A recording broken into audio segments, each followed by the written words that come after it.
Continue working in Elementor on our WordPress site and learn a few new things today.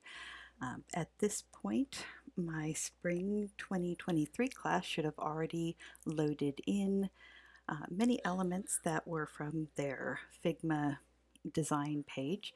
So you should have loaded in the things that you had here, pictures and text and things like that, and uh, manually put in some of these colors. What we're going to talk about today is another way that we can go about doing things.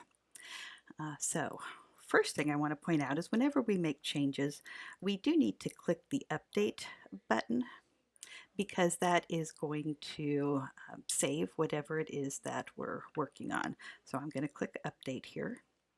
And after this, I am now going to load in some of my colors and my fonts into so that I can use them easily, that I don't have to manually copy in that hex code every time I'm editing something. Because of course, if you remember, like here, we know we can go, if I have this heading selected, I can go to style and I can manually go here and I can type in a hex code. I can do that. But that takes a lot of time and we can do other things. Okay, so let's just update here. And we are now going to go to this hamburger menu on the top left. And on this hamburger menu, then we get a few different things here that we can select. And we're going to go to Site Settings. We're going to be working in global colors and global fonts because we can make some choices that we can apply throughout the website. But before we can do that, we have to scroll down and click on Additional Settings.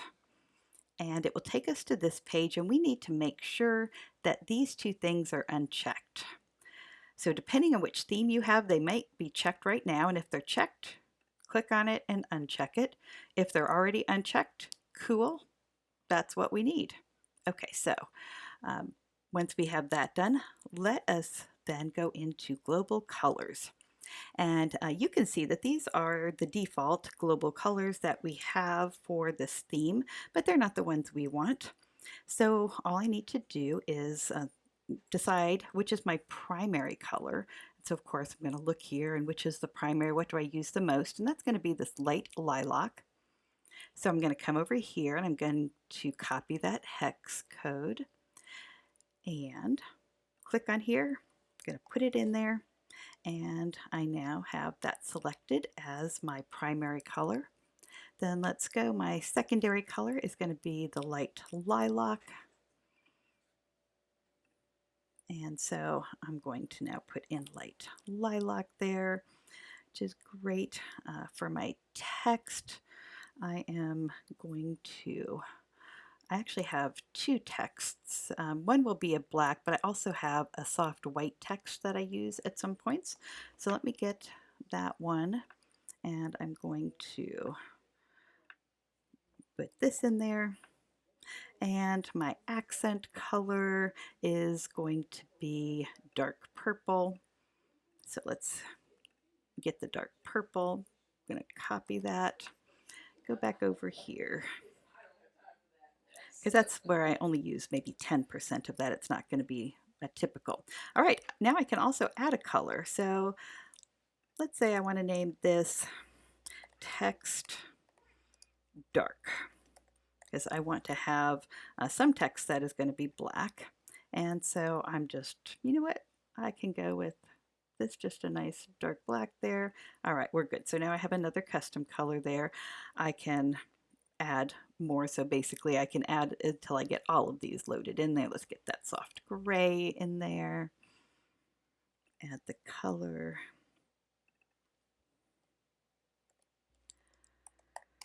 Soft gray, and we'll put that in here. So great, now I have colors that are selected. I'm going to click update. And so now what I can do after it has updated, we're going to X out of this. Well, actually, let's go back here. And now we'll X out of it and get back to our menu here. So now I can, if I click on this text here, Whereas before we would always click on the color, pull up this. We're not going to do that right now. Let me go back there. We are now going to click on the little globe for global color. So I'm going to click on that and it is going to bring up my colors here. And now I just choose what one I want. So there, you see it's kind of turned that lighter shade there, or I could make it the soft gray. So I can make that, it's very easy to apply the color now. So that's a lovely thing to happen. And one thing I want to point out is that since it's a global color, and let me just hit update here for a second.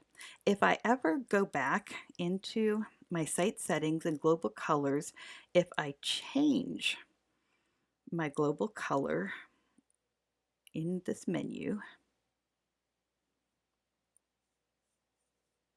and it's not wanting to click on it, I might need to reload my page. Give it a second.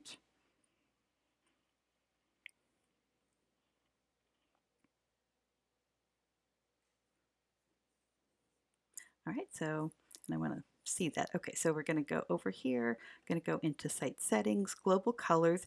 If I decided, and that's the soft gray, right? If I ever decided, you know what, I don't like this soft gray, I want to change it.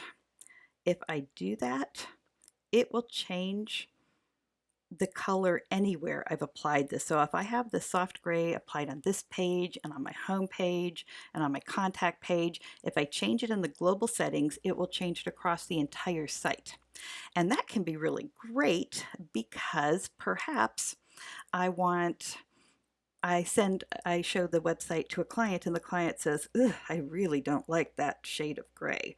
Make it darker or make it more pink, or just make it a medium shade of gray. Then I can go in here and I can change it across the whole site. I don't have to go in and change each element individually.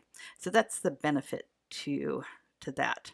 I'm actually just going to go back and type back in my soft gray there though. Okay, so we got our site settings, global colors. The next thing we can do is global fonts.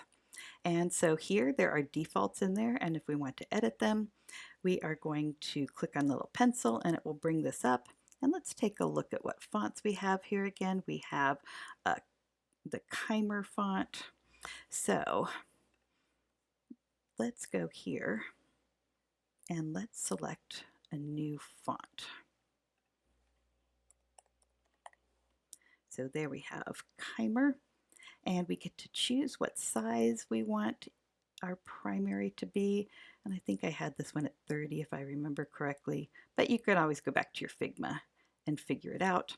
I can decide if I want it to be what weight. Do I want it thin?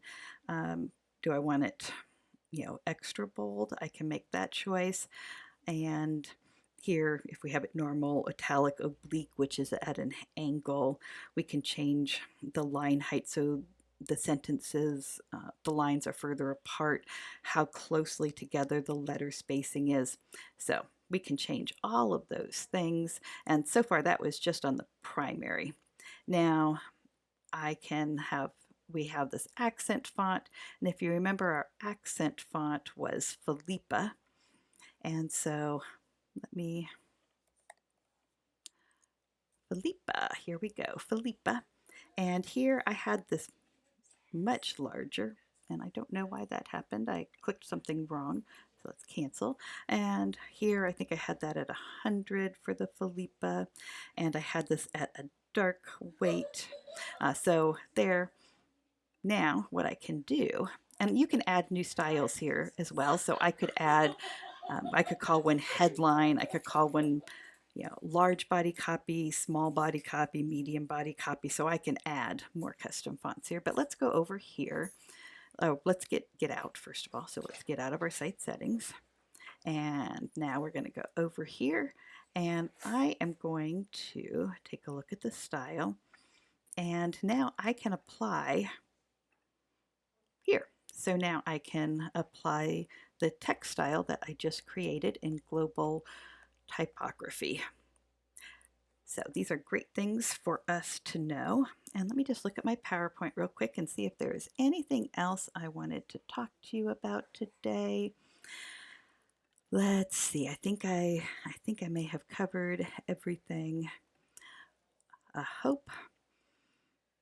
Just remember to update before you actually X out of editing that page. And one last thing that you might wonder, it came up the first time you X out of the page.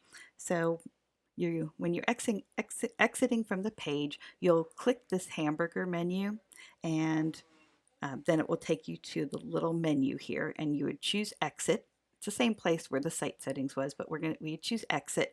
The first time you do it, you might get this little message, where do you want to go when you exit editing a page? And you want to exit to the dashboard. So if you haven't already made a selection there, you want to exit to the dashboard and apply. And if it takes you to this screen, all you have to do is click on the WordPress logo up here and it will take you to the full dashboard. All right, let's keep working, and I will see you in class and we'll get more done.